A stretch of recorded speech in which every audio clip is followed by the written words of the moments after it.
What's going on, everybody? I'm Logan from Lifestyle Cycles. And I'm Nate. And today we're talking about the rider triangle.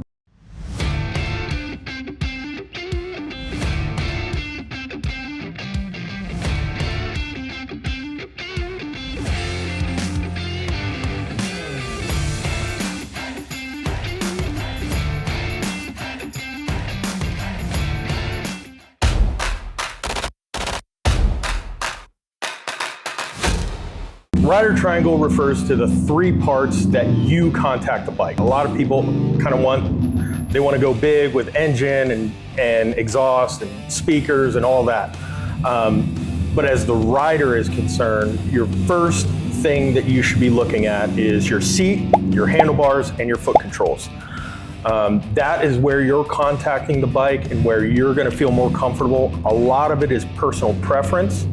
Right, and from bike to bike, those are going to change a little bit depending on if we're getting a cruiser, bagger, anything like that. So stay tuned. All right, guys, your seat being the foundation, that's going to be the center of your triangle. So a lot of it is going to be determined on the type or style of riding that you do. There's some nuance when it comes to age and comfortability and look as well. So it can go all the way from like a more performance, which is going to be your Saddleman, even the road sofa, super comfortable. For most riders, there are people that hate that seat. But then there are a lot of people that love it. It really does determine your personal preference, but it's still a performance seat. If you want out of the box comfort, we have Mustangs that we sell. Again, it's based on personal preference and rider, what the rider wants out of their seat. Step up style seat, again, more performance style. It's got more of an aggressive look to it with this lower lumbar support versus the SDC style seats that have this curvature. Still a performance seat, just again, a different style. And even if with the same style for the seat, it can change just a little bit from model to model. So for instance, for the baggers, it's a little bit more wider in the seat. And if you're looking at a Softail, it's gonna be a little more narrow. So like I mentioned, within the same seat models, they could be different sizes as well. So guys, take a look at this. I'm between 5'8" and 5'9". I have a 30 to 32 inch inseam, depending on the brand of jeans or pants that I'm wearing. This is a 17 inch from nose to lower lumbar seat.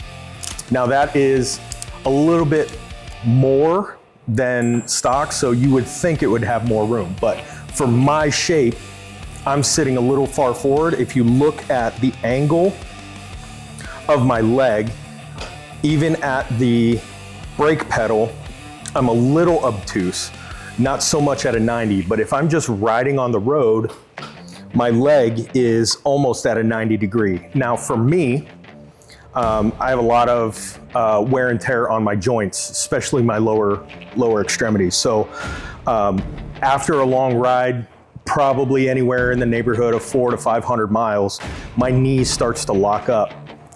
Yeah, so like we mentioned, if your leg is like this obtuse, you're gonna have a little more leeway and you're gonna have a little more less stress on your joints on longer road trips and things like that. But if you're in this fixed position and it's at a 90-degree angle and you're going for long miles, it's gonna wear on you quite a bit.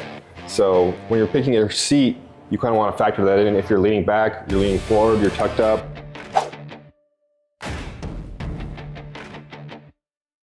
I don't know about you guys, but one of the first things that I noticed when I first bought my bagger was the handlebars.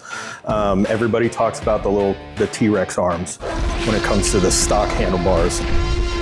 They work, they get you down the road, but they aren't the most comfortable thing on the planet, that's for sure. Then we have a bike over here that's already set up with thrashing risers and a high bend moto bar. This is gonna put it in more of a narrower position for the rider. Also giving visibility as well. In my opinion, this one has a pullback. It's not a straight riser, so it does bring it back a little bit further towards the rider. Still kind of more of an angle on my elbow than I prefer. Some other rider might prefer that over something more straight. And like we keep mentioning, every bar setup is going to be different for every person. So for instance, this is a little bit lower on me. This is something that I'm more comfortable with. This is something more similar that I have on my dyno. I have a 8.5-inch pullback with a mid-bend bar, so it's pretty close to this. I'm a little further back on the bagger here than I am my dyno because my seat is a little more positioned forward. But yeah, this just gives you a more lean back stance to where you can also be aggressive and push yourself a little bit while also having the comfortability of having the bars a little bit closer to your body. So. And like we mentioned, every single change in your risers is going to be a little bit different feel. The higher it is, the higher it's going to be on your shoulders. Obviously, it's going to be a toll on shoulders and things like that. We also have different styles of bars. So we have low bend, mid bend, and high bend. So that's also going to factor in. So let's say you did get a 6-inch riser and it's still not tall enough, you can still go with those high bend bars, so it's just to you. Also from model to model, things change. A riser like the Codlin, you can fit in your soft tail gauges right here. And if you did ride a road glide or a street glide, that would change a little bit as well because it's gonna block your gauges or your radii and things like that. Also goes into factoring like your traditional like meat hooks or ape hangers. We can go as tall or as short as you're looking for, both street glide and road glide. It's just things to consider and the style that you're looking for.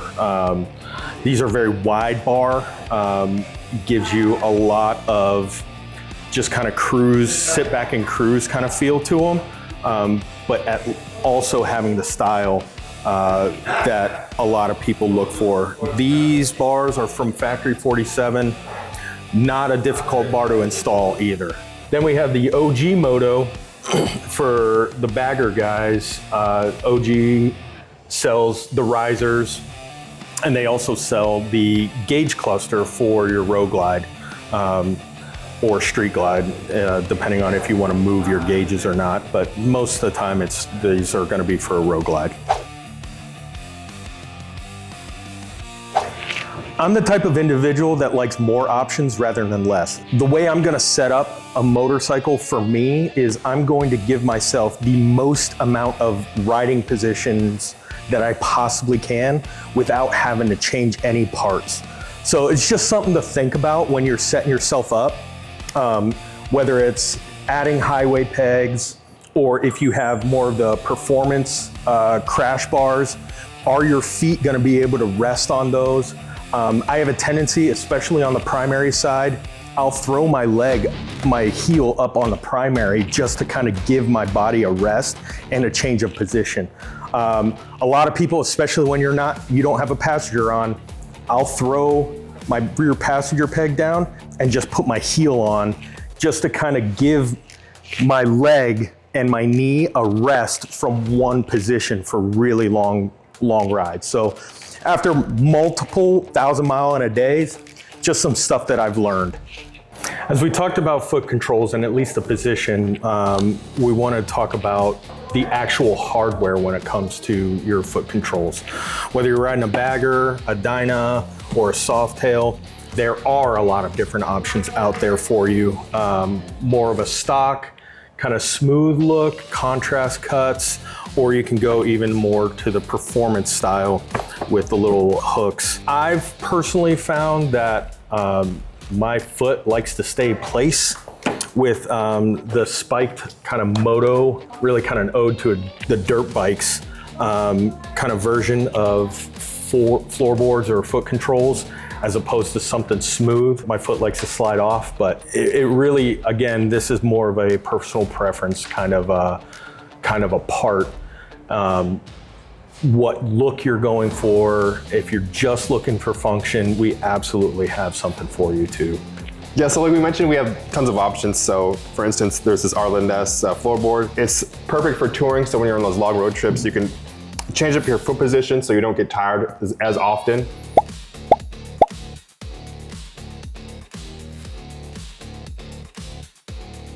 All right, so some of those key indicators that your setup is actually wrong with your seat are getting certain pressure points on your legs. You notice that, it's starting to go dull or even numb after a little while. You notice that, hey, your seat's too wide or your seat could be too narrow, something like that. So a lot has to do with the shape as well. I'm a long back type of individual where my back just runs into thighs. So I need, for me, more of a curved shape as opposed to a hard angle. So lower lumbar for me, the lower legs like hamstring area, that's also a good indicator. If your seat comes out too far in the front and it's kind of really pushing a lot of pressure into your hamstrings. Pay attention to those pressure points and what is actually happening to your body. Those types of observations are just going to be able to help us as the individual who's trying to get you into the correct seat, just kind of direct you to what we, in our experience, know what would work for you. All right, so key indicator, something you know is wrong with your bar and riser setup is that your upper back could have some stiffness or tightness even. And for somebody like me, I've had a couple of injuries in my shoulders and my elbows. I like a bar that's a little more straight and taller. So it takes, my hands are kind of taking up some of that tension with the grip. It also gives me personally, I feel like I have more control over the motorcycle, that I can really dip into corners and whatnot. So just some ideas. Pay attention to your elbows, your shoulders, your upper back, even your mid and lower back. If you like a really tall bar and it's sitting you way back, those are some things to pay attention to as well. So key indicators, like we kind of touched on before, key indicators for your legs. You're gonna pay attention to hip, knees, and your ankles. Just your position, where your controls are at, highway bars, floorboards, pegs, where your brake setup is. A lot is going to be tailored specifically to you based on either previous injuries or just comfortability. Those are things that when we go to help you, are going to be able to direct you specifically to what products might solve that problem for you. So here's my 25 Road Glide. I've just recently got this bike, so I've already just started to do stuff to it.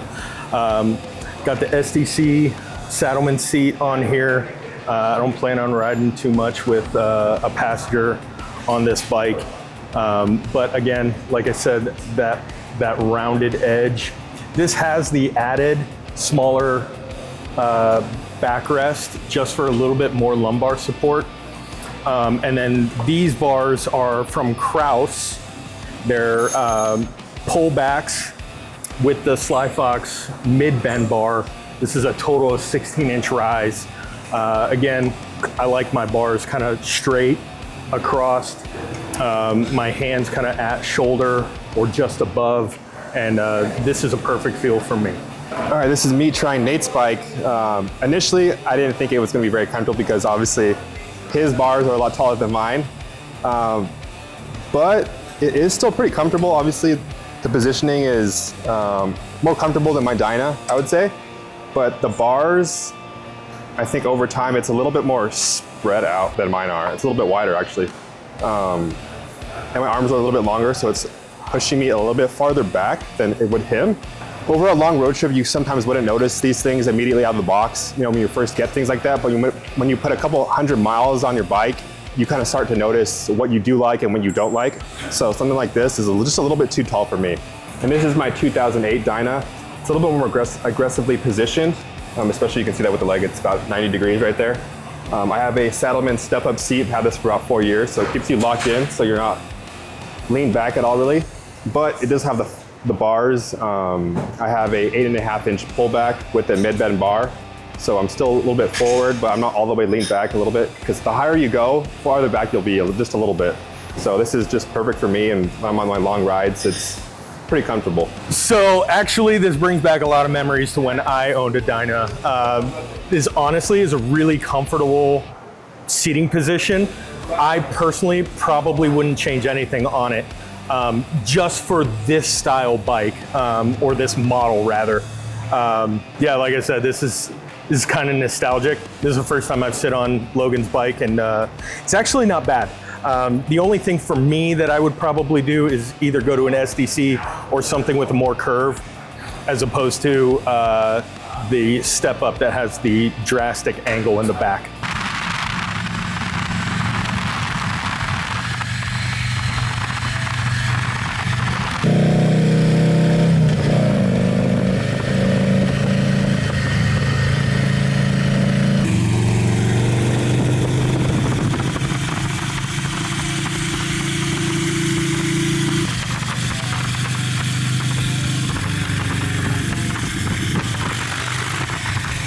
All right, and like we mentioned, we switched bikes, got a little different feel. The bagger, I've honestly never ridden a bagger before, so that was my first time riding a bagger. It was super comfortable. Like I thought I would feel, the bars just were a little too high for me. It just felt like it was getting away from me. So like on my bike, I have an 8-inch pullback riser with the mid-bed bar. So it's a little bit lower, so I feel like I'm more in control, I'm a little more upright. But like I mentioned, the seat down, the floorboards, they felt amazing. Either way, either setup, they're both completely different. Yeah, but both saddlement seats felt really great. He has the SDC seat, I have the classic step-up seat, so those both felt really familiar, and I was at home with those. Yeah, the foot pegs, mine are a little bit different. Obviously, they're smaller, more aggressive, and then his has the floorboards, but both of them are pretty at home there, so I'd say that just the bars are the only thing that would need to be changed on his bike. So as you can see, we both rode each other's bikes, kind of get an idea and a feel. Like I said, this one's real nostalgic for me.